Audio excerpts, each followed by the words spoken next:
प्रिय छात्रों, आज के इस नए वीडियो में आपका बहुत बहुत स्वागत है। मैथमेटिक्स के क्रम में हम लोग सारणिक यानी डिटर्मिनेंट हम लोगों ने पढ़ा। 4.1 एक्सरसाइज खत्म भी हो गया है, तो आज हम लोग नए एक्सरसाइज की शुरुआत करेंगे 4.2 की, जिसमें बहुत ज़्यादा कुछ नहीं है। उसमें केवल आपको त्रिभुज का क्षेत्रफल यानी एरिया ऑफ ट्रायंगल आपको पढ़ना है। तो उसके लिए सबसे पहले आपको फार्मूला जानना होगा। तो देखिए, तीन असमरेख बिंदुओं, क्योंकि त्रिभुज तो तभी पॉसिबल है जब तीनों ही पॉइंट क्या हो, असमरेख हो। तो तीन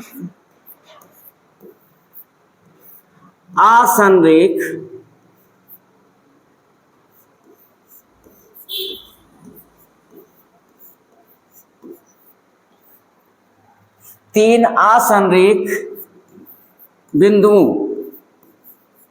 ले लेते हैं। तीन असमरेख बिंदु ले लेते हैं, x1 y1 x2 y2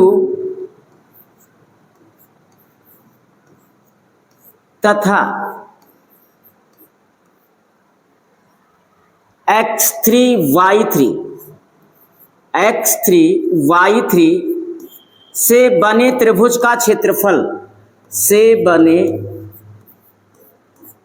का क्षेत्रफल प्यारे बच्चों, त्रिभुज का क्षेत्रफल। तो त्रिभुज के क्षेत्रफल को हम डेल्टा से रिप्रेजेंट करेंगे। डेल्टा इज इक्वल्स टू हो जाएगा, हाँ देखिए, सारणिक का प्रयोग करेंगे हम त्रिभुज के क्षेत्रफल को ज्ञात करने के लिए। तो फार्मूला होगा तीन असमरेख बिंदुओं x1 y1 x2 y2 तथा x3 y3 से बने त्रिभुज का क्षेत्रफल delta is equal to half into determinant of, पहली पंक्ति में होगा x1 y1 1, दूसरी पंक्ति में होगा x2 y2 1, तीसरी पंक्ति में होगा x3 y3 1। ये प्यारे बच्चों, जो पहला बिंदु होगा पहली पंक्ति में, दूसरा बिंदु दूसरी पंक्ति में, तीसरा बिंदु तीसरी पंक्ति में होगा, और तीसरा कॉलम जो हमारा होगा 1 1 1 होगा। तो ये है सारणिक का प्रयोग करके त्रिभुज के क्षेत्रफल को ज्ञात करने का फार्मूला प्यारे बच्चों। अब देखिए, फर्स्ट ऑफ ऑल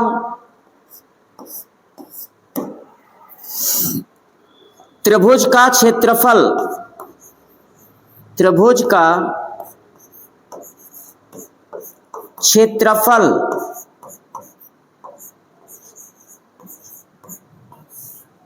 कभी ऋणात्मक नहीं हो सकता,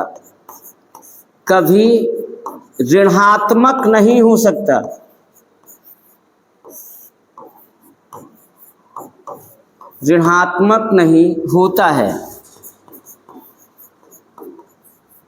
सिंपली त्रिभुज का ही क्षेत्रफल, क्यों, कोई भी क्षेत्रफल, यहां तो हम त्रिभुज का क्षेत्रफल निकाल रहे हैं, कोई भी किसी भी बहुभुज का क्षेत्रफल 0 नहीं हो सकता प्यारे बच्चों। क्यों, अगर हम ट्रायंगल को ही लें तो ट्रायंगल का एरिया क्या होता है, area of triangle ABC is equals to होगा,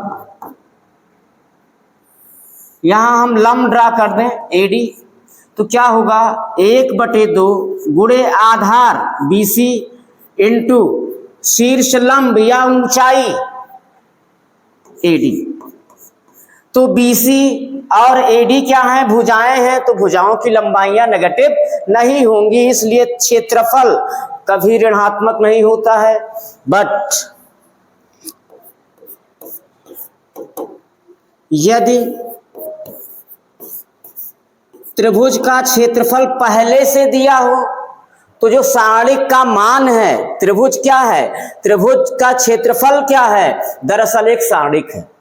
तो अगर त्रिभुज का क्षेत्रफल ऑलरेडी हमको दे दिया गया है तो हम क्या करेंगे, त्रिभुज के क्षेत्रफल के हम जो है त्रिभुज के क्षेत्रफल को धनात्मक और ऋणात्मक दोनों वैल्यू ले लेंगे, यानी सारणिक के हम दोनों मानों को ले लेंगे, प्लस मान भी और माइनस मान भी। तो देखिए बच्चों, यदि त्रिभुज का क्षेत्रफल ज्ञात हो, त्रिभुज का क्षेत्रफल ज्ञात हो तब हम क्या करेंगे, तब सारणिक के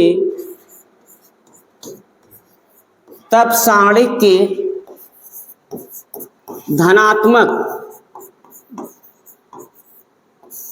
और ऋणात्मक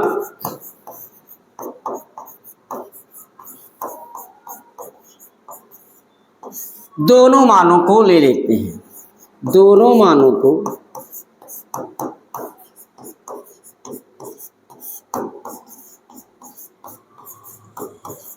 लेते हैं प्यारे बच्चों। तो ये थोड़ी सी सावधानियां थी। त्रिभुज के क्षेत्रफल का फार्मूला आपने जाना। अब ये आपने जाना कि त्रिभुज का क्षेत्रफल ऋणात्मक नहीं होता है, लेकिन अगर त्रिभुज का क्षेत्रफल हमें दिया है तो त्रिभुज का क्षेत्रफल क्या है, एक सारणिक है, तो सारणिक के हम धनात्मक और ऋणात्मक दोनों मान को ले लेंगे प्यारे बच्चों। अब देखिए,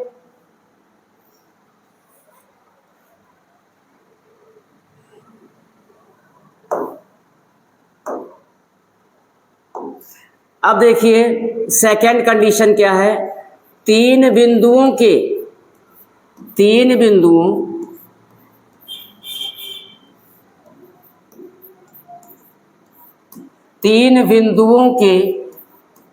संरेख होने का प्रतिबंध, संरेख होने का प्रतिबंध, यानी तीन बिंदु संरेख कब होंगे। तो देखिए हम तीन बिंदु लेते हैं, ए x1 y1 संरेख मीन्स एक रेखा में, यानी अगर तीनों बिंदुओं को मिलाया जाए तो हमें एक रेखा ही मिलेगी। तो b का कोऑर्डिनेट x2 y2 और c का कोऑर्डिनेट x3 y3। तो अगर तीनों बिंदु संरेख हैं, अगर तीनों बिंदु संरेख हैं और तब यदि हम इन तीनों बिंदुओं से बने त्रिभुज का क्षेत्रफल निकालें तो त्रिभुज का क्षेत्रफल 0 होगा प्यारे बच्चों। क्यों 0 होगा?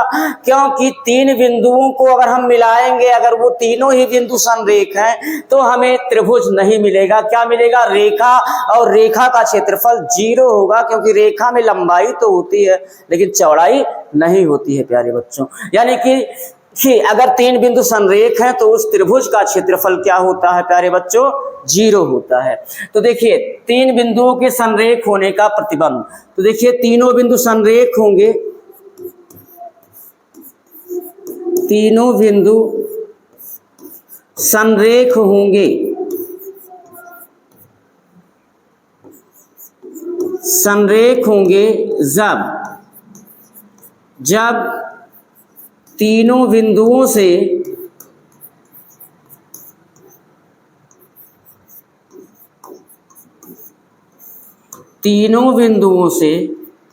बने त्रिभुज का क्षेत्रफल, तीनों बिंदुओं से बने त्रिभुज का क्षेत्रफल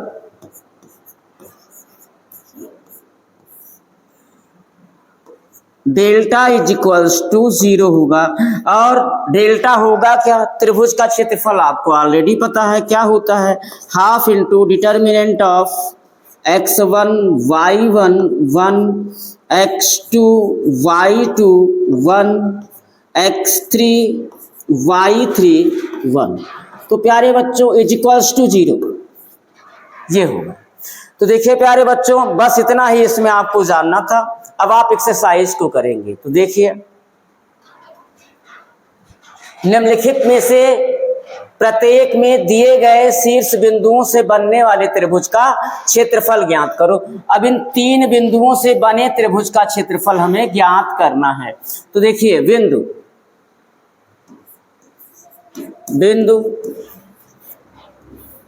1 0 6 0 और 4 3 से बने त्रिभुज का क्षेत्रफल, से बने त्रिभुज का क्षेत्रफल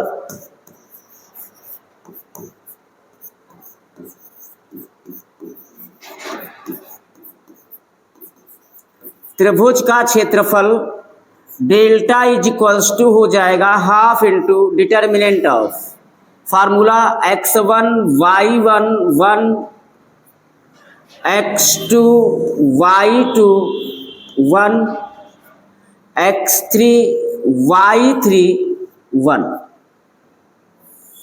तो प्यारे बच्चों यही तो है आपका x1 y1 x2 y2 x3 y3। आइए पुट कर देते हैं इसमें, तो ये हो जाएगा हाफ इंटू डिटर्मिनेंट ऑफ, पहली पंक्ति हो जाएगी 1 0 1, दूसरी पंक्ति हो जाएगी 6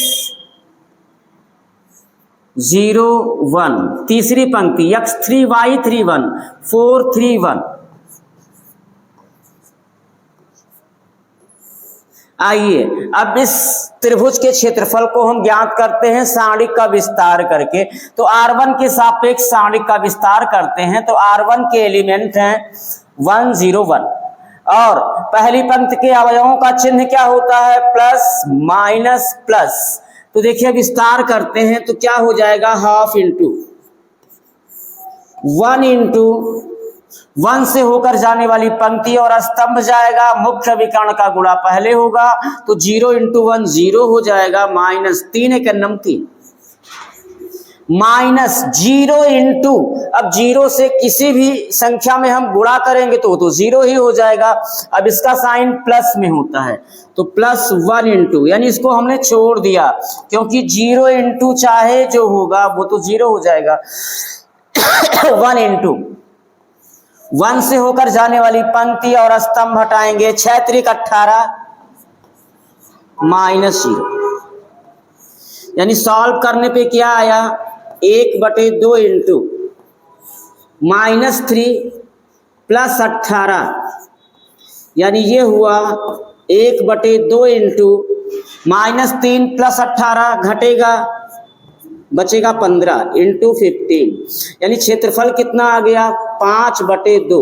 और क्षेत्रफल का जो मात्रक होता है वर्ग इकाई होता है, वर्ग मात्रक, वर्ग इकाई, दैट्स समथिंग। स्क्रीनशॉट ले लीजिए। अब देखिए नेक्स्ट क्वेश्चन,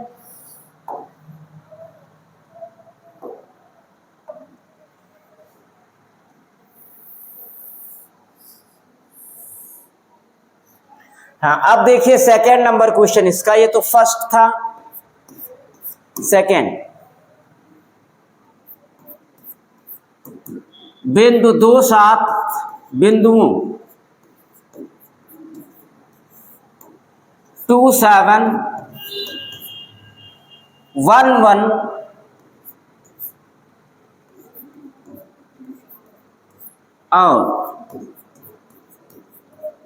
और 10 8 से बने त्रिभुज का क्षेत्रफल, त्रिभुज का क्षेत्रफल delta is equals to, formula आपको पता है half into x1 y1 1, x1 y1 है ये बच्चों पहला पॉइंट, दूसरा बिंदु जो है x2 y2 और ये x3 y3। तो x1 y1 1, तो x1 y1 तो यही है 2 7 1, x2 y2 1, x2 y2 1 है, x2 है 1 1 1,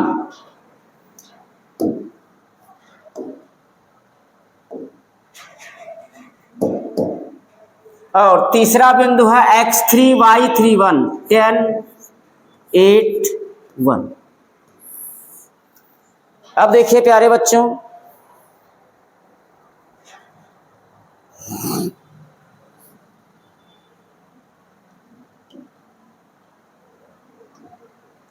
हाँ क्या हो जाएगा, इसका विस्तार कर देते हैं R1 के रिस्पेक्ट में।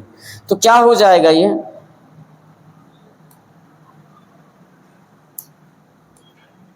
Delta is equal to half into plus minus plus 2 into 2 से होकर जाने वाली पंक्ति और स्तंभ जाएगा 1 एकन्नम 1 -8 -7 इंटू 7 से होकर जाने वाली पंक्ति और स्तंभ जाएगा 1 एकन्नम 1 -10 प्लस 1 इंटू 1 से होकर जाने वाली पंक्ति और स्तंभ जाएगा 8 -10।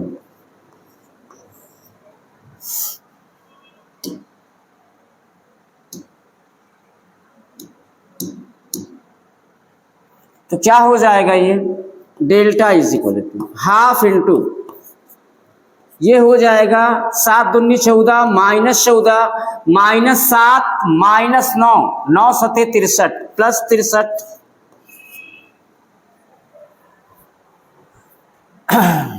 और 8 -10 -2 तो 1 इंटू -2 हो जाएगा, यानी ये हो जाएगा हाफ इंटू 63 में से हम 16 घटा दें, 63 में से 16 घटा दें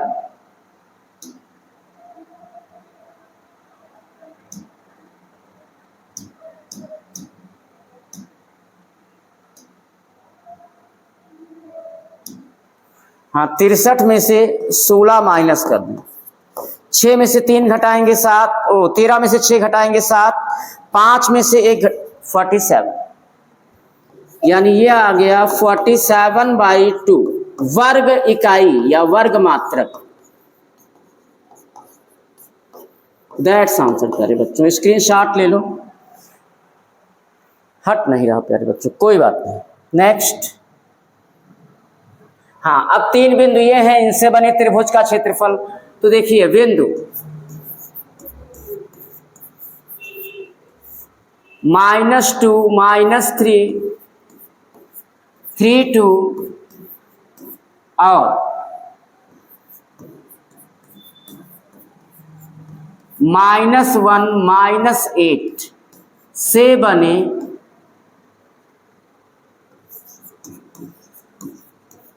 त्रिभुज का क्षेत्रफल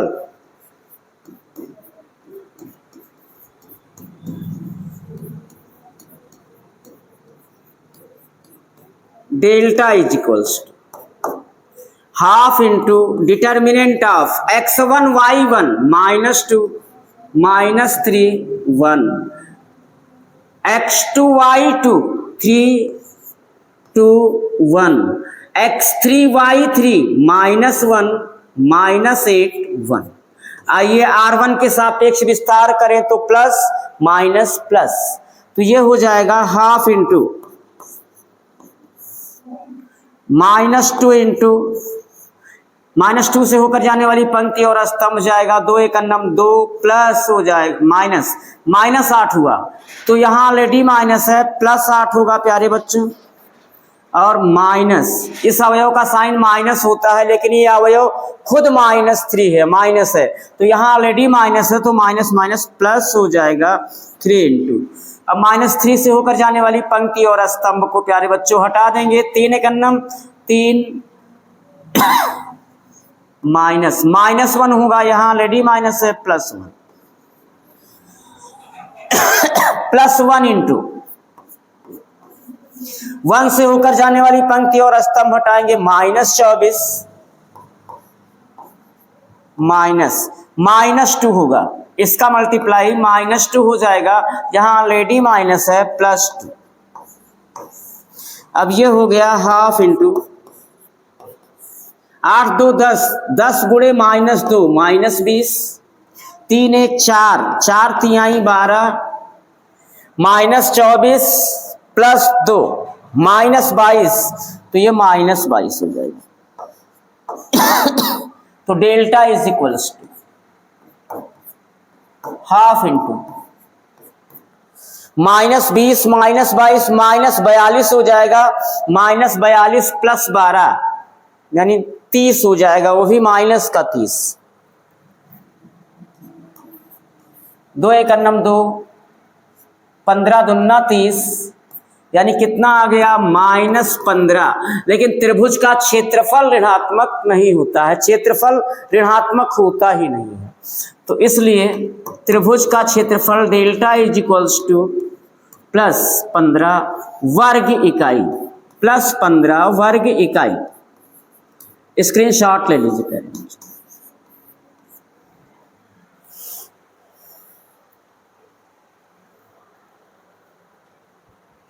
next third number, second number question, सिद्ध कीजिए कि बिंदु ए, बी और सी संरेख हैं। तो अगर हम इन तीनों बिंदुओं से बने त्रिभुज का क्षेत्रफल निकालें, यानी बिंदु ए, बी और सी से बने त्रिभुज ए बी सी का क्षेत्रफल निकालें, और अगर वो 0 आ जाए, त्रिभुज का क्षेत्रफल 0 आ जाए प्यारे बच्चों, तो सिद्ध हो जाएगा कि बिंदु ए, बिंदु बी और बिंदु सी समरेख हैं। तो देखिए सॉल्यूशन,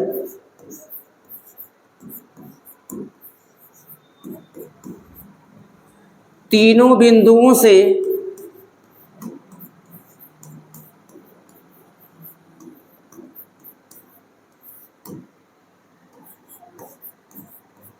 बने त्रिभुज का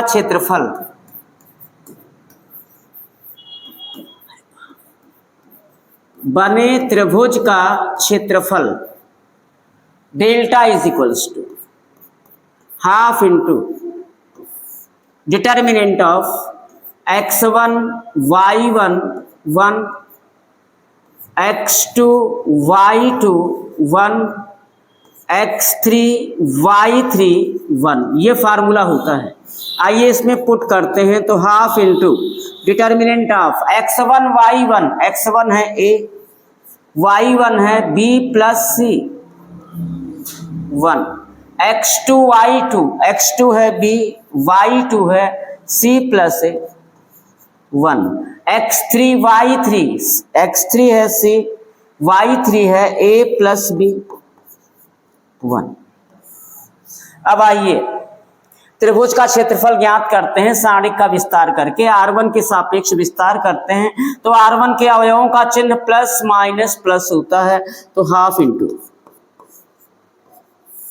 a इंटू ए से होकर जाने वाली पंक्ति और स्तंभ रिमूव कर देंगे, c प्लस ए का 1 में मल्टीप्लाई होगा c plus a, minus a plus b का 1 में मल्टीप्लाई होगा a प्लस बी। इस अवयव का साइन माइनस में होता है, तो माइनस b प्लस सी इंटू b प्लस सी से होकर जाने वाली पंक्ति और स्तंभ हटा देंगे, पंक्ति हटाएंगे, स्तंभ हटाएंगे, तो b इंटू 1 b माइनस सी। अब प्लस 1 इंटू 1 से होकर जाने वाली पंक्ति और स्तंभ हटाएंगे, तो b इंटू ए प्लस बी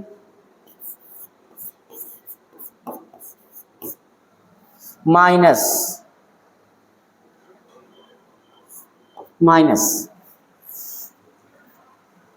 पंक्ति गया, स्तंभ गया, c into C plus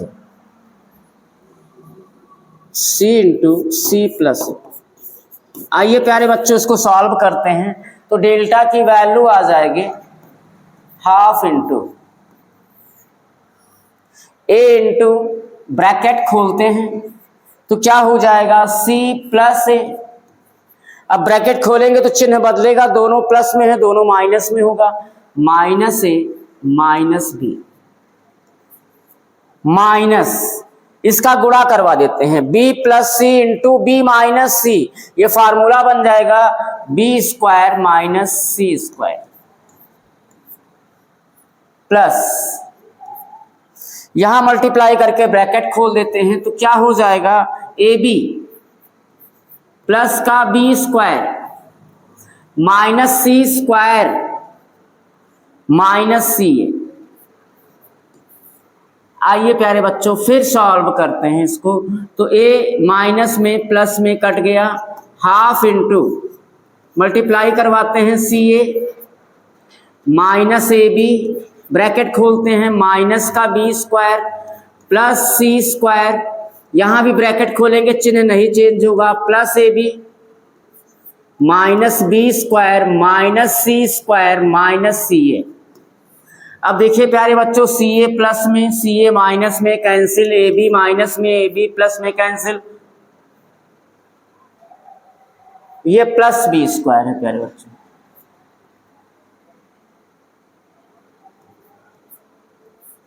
B square plus में माइनस में कैंसिल, सी स्क्वायर प्लस में माइनस में कैंसिल, यानी ये हो गया half into zero is equals to zero. तो because of delta is equal to zero, इसलिए ए बी तथा सी समरेख हैं, हैंस प्रूव्ड।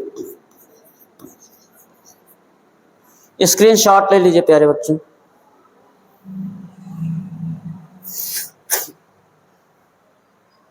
नेक्स्ट, प्रत्येक में के मानों को ज्ञात कीजिए। यह त्रिभुज का क्षेत्रफल 4 वर्ग इकाई है। तो त्रिभुज का क्षेत्रफल हमें ऑलरेडी दिया है, हमें के का मान निकालना है। और अगर हमें त्रिभुज का क्षेत्रफल ऑलरेडी दिया हो, आपको पहले बताया गया है, तब हम सारणिक के मान को प्लस और माइनस यानी कि धनात्मक और ऋणात्मक दोनों मान को लेंगे। तो क्या हो जाएगा आपका यहाँ क्या होगा, प्रत्येक में के का मान ज्ञात कीजिए। त्रिभुज के क्षेत्रफल 4 वर्ग इकाई हैं, जहां त्रिभुज के शीर्ष बिंदु निम्न है। अब देखिए बिंदु K0,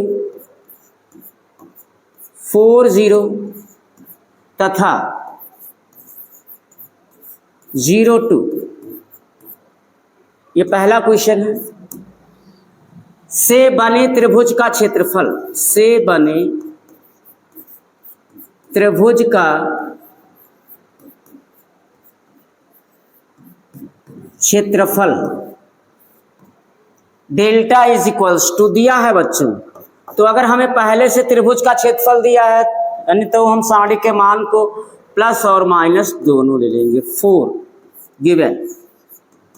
अब त्रिभुज का क्षेत्रफल होता क्या है, half into determinant of x1 y1 1, तो x1 y1 के 0 1, x2 y2 4 0 1, x3 y3 1, तो 0 2 1 is equals two plus minus 4।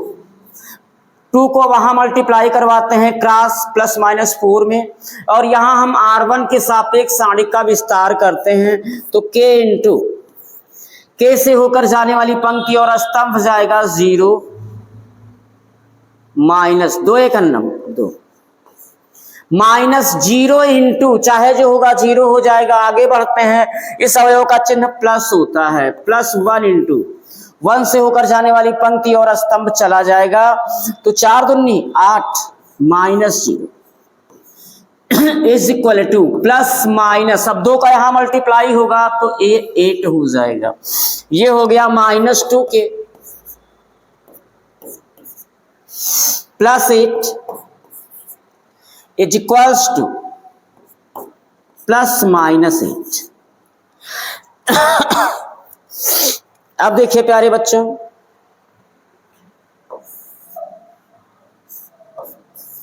तो जब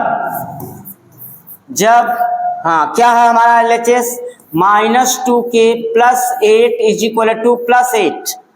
एक बार प्लस 8 ले लें, एक बार -8 ले लें। तो 8 को वहां ले जाएंगे तो -2k is equal to 8 minus 8 0, या k इज इक्वल टू 2 क्या होगा, वो -2 क्या होगा, 0 को भाग कर देगा। तो 0 में -2 से भाग करेंगे 0, तो k का एक मान तो 0 आ गया। अब देखिए इसकी माइनस वैल्यू ले लो, तो जब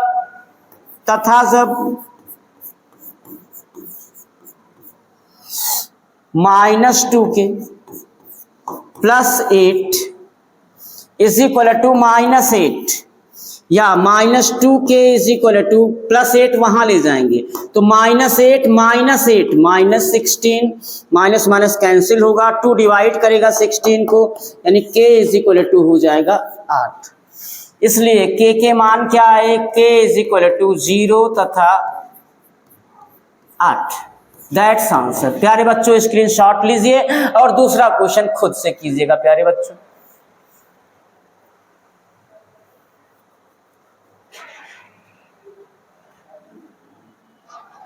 नेक्स्ट, सारणी का प्रयोग करके 1, 2 और 3, 6 को मिलाने वाली रेखा का समीकरण ज्ञात करो। यानी बिंदु 1, 2 और 3, 6 को मिलाने वाली रेखा का समीकरण हमें सारणी का प्रयोग करके ज्ञात करना है। तो देखिए, माना सॉल्यूशन है प्यारे बच्चों, माना बिंदु 1, 2 तथा 3, 6 को मिलाने वाली रेखा पर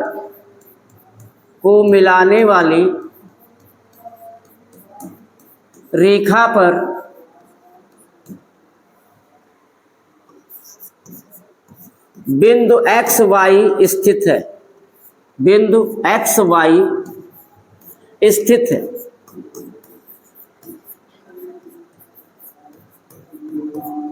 अब देखिए,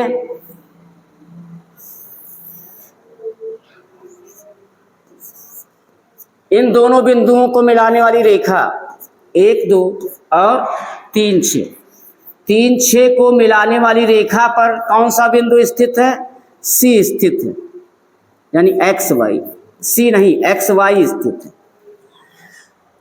तो इसलिए क्या होगा, ये तीनों बिंदु संरेख हो जाएंगे। इसलिए बिंदु 1, 2 x y और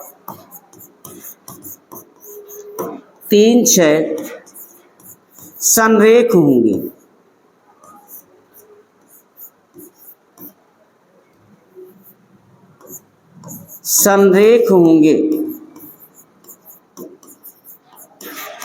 और अगर संरेख होंगे तो तीनों बिंदुओं से बने त्रिभुज का क्षेत्रफल डेल्टा क्या होगा, 0 हो जाएगा।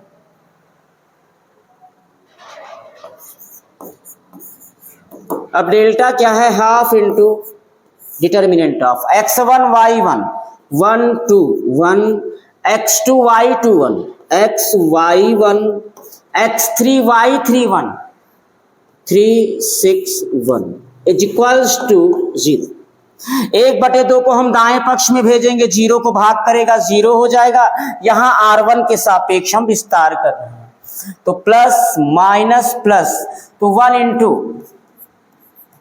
1 से होकर जाने वाली पंक्ति जाएगी, स्तंभ जाएगा, y माइनस का 6, y माइनस 6 -2 इंटू पंक्ति जाएगा, स्तंभ जाएगा, 2 से होकर जाने वाला x माइनस 3 और प्लस 1 इंटू पंक्ति जाएगा, स्तंभ जाएगा, 6x minus 3y 6x minus 3y is equals to 0 प्यारे बच्चों। अब देखिए 1 से मल्टीप्लाई करेंगे वही रह जाएगा, y माइनस 6, हाँ ब्रैकेट खोलते हैं गुणा करते हैं, -2x plus 6x minus 3y is equal to 0। 6 plus में माइनस में कैंसिल हो गया, -2x plus 6x 4x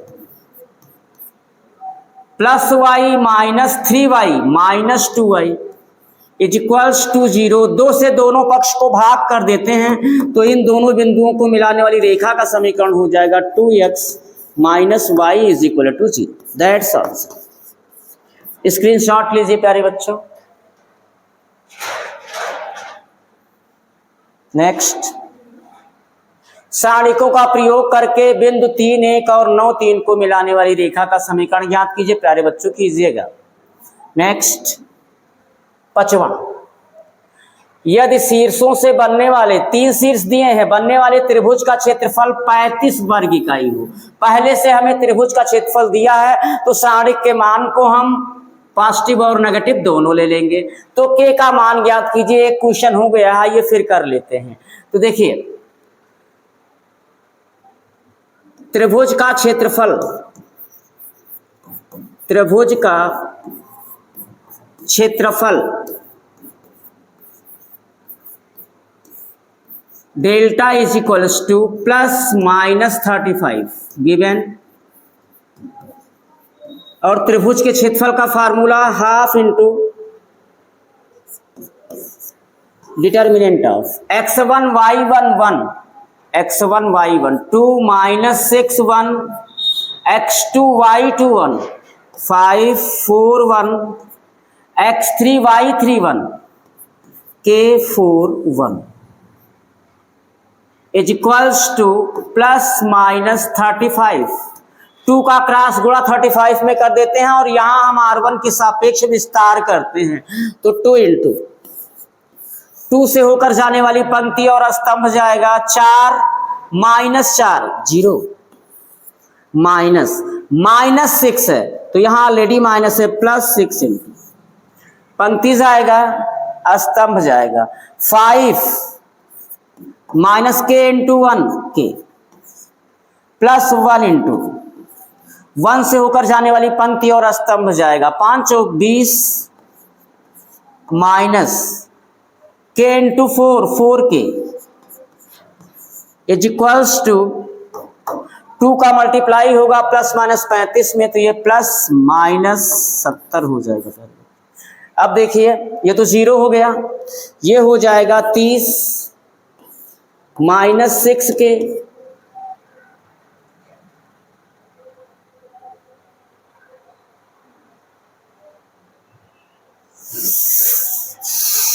-6k +20 -4k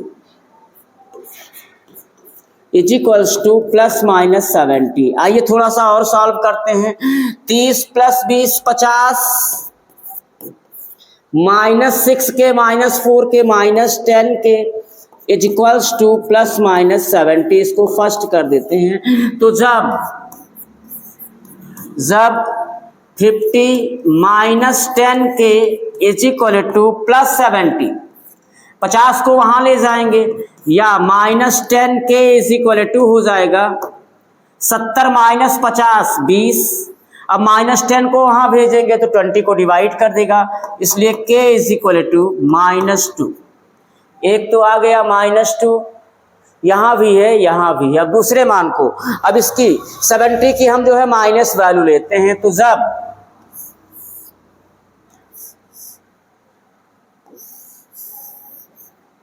जब 50 - 10k is equal to -70।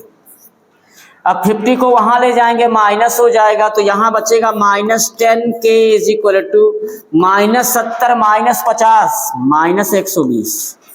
Minus से माइनस कट जाएगा, 10 को वहां भेज देंगे, 120 को भाग करेगा, इसलिए k बराबर हो जाएगा 12 - 120 12 हो जाएगा। इसलिए k की वैल्यू क्या आ गई? k की वैल्यू आई प्यारे बच्चों, एक वैल्यू यहां -2 कामा दूसरी वैल्यू +2l।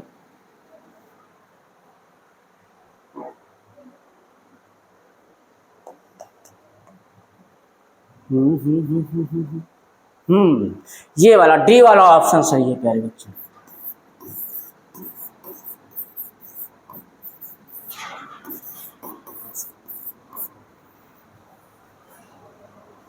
स्क्रीन शॉट लीजिए। आज के लिए प्यारे बच्चों इतना ही। उम्मीद करता हूं कि आपको जितने भी क्वेश्चन बताए गए हैं भली भांति समझ में आया है। अगर समझ में आया है, वीडियो को लाइक कीजिए, सब्सक्राइब कीजिए और शेयर कीजिए, बेल आइकन को दबाना बिल्कुल ना भूलिए। धन्यवाद।